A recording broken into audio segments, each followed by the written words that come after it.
So the Shark vacuum was totaled. I figured I would do a couple quick how-to videos on how to disassemble one of these.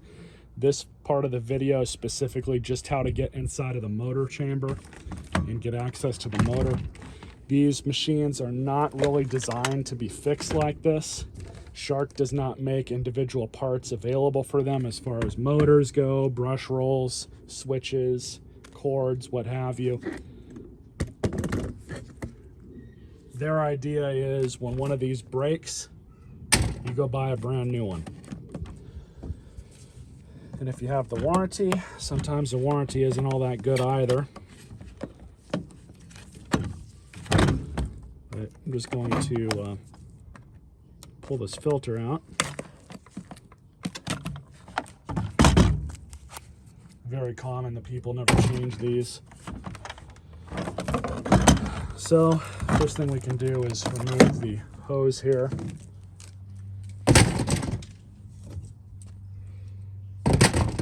So now you have access to the whole rest of the machine. So in order to get inside the motor chamber, you have a bunch of screws down here. This will get you to the bottom, but there's still more that you have to do if you want to replace this motor or put a good used motor into it. But first, you need to figure out whether or not your machine has standard Phillips screws in it or not, or Torx screws, which are like a normal Torx screw, except they have the little nipples on the heads. On these screwdrivers, they work on regular Torx bits, and these are security Torx bits. So they'll have the hollowed out inside here to be able to fit over the security bit. Get a set of these. Don't get the regular Torx screwdrivers. These work on both kinds. But anyways, let's go ahead and pull all these screws out. As you can see, there's a lot of screws that need to come out. There's this one right up here. Now this machine is totaled, so I'm not really too worried if I damage anything. The point of this video is just to show you guys how to access the motor on one of these.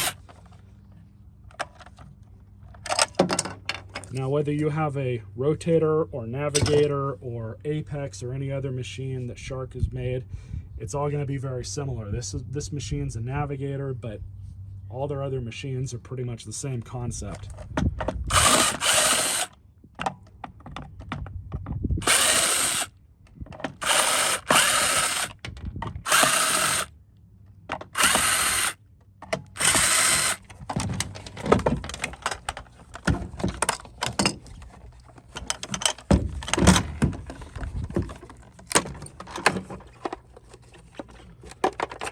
So, see the bottom of the motor. If you do replace it, make sure you don't lose this. It's kind of important. That's a vibration absorber. When you replace the motor, it just goes back in. Make sure these two nubs are lined up. Now you'll notice we have another small access panel that we have to remove. 4 screws.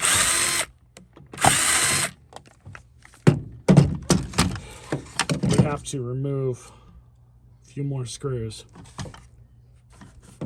So we're going to remove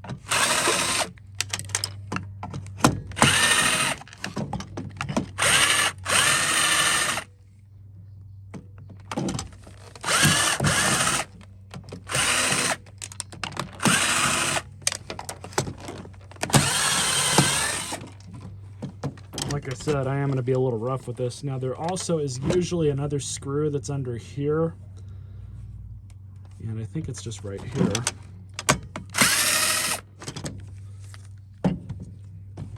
All those front screws are removed, and you have 2 more back here.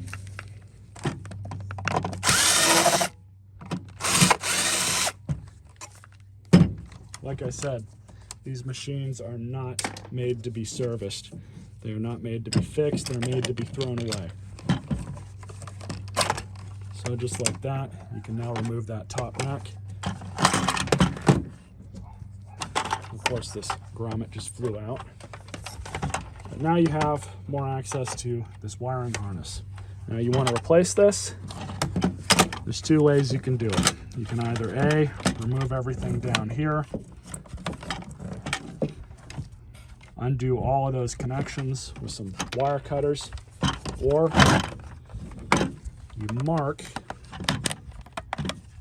what part of the switch is where. Try on these two sides of it here. They kind of compress in a bit. But you can also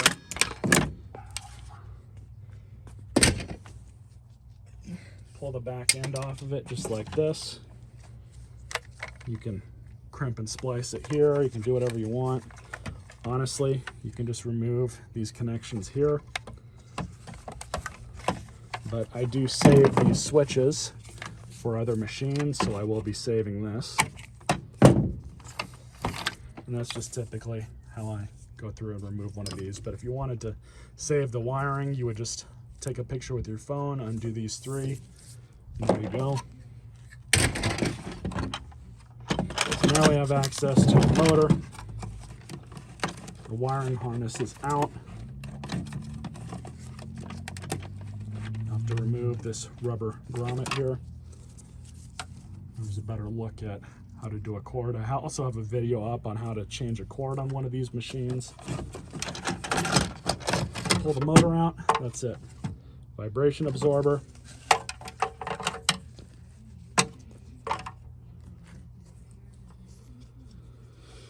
And again, you can just undo or cut these two and then just resplice in to the new wiring harness or whatever you're doing. This is going into my scrap bin, so that's that. Now I've pulled apart many of these Shark machines over the years. They're not the easiest to do, so if you don't feel that you're up to it, or you don't feel that you're not going to break your machine doing it, definitely don't. Take it to a vacuum shop. They'll be able to sort you out one way or the other. If you don't want another Shark, they can sell you a better machine than Walmart can.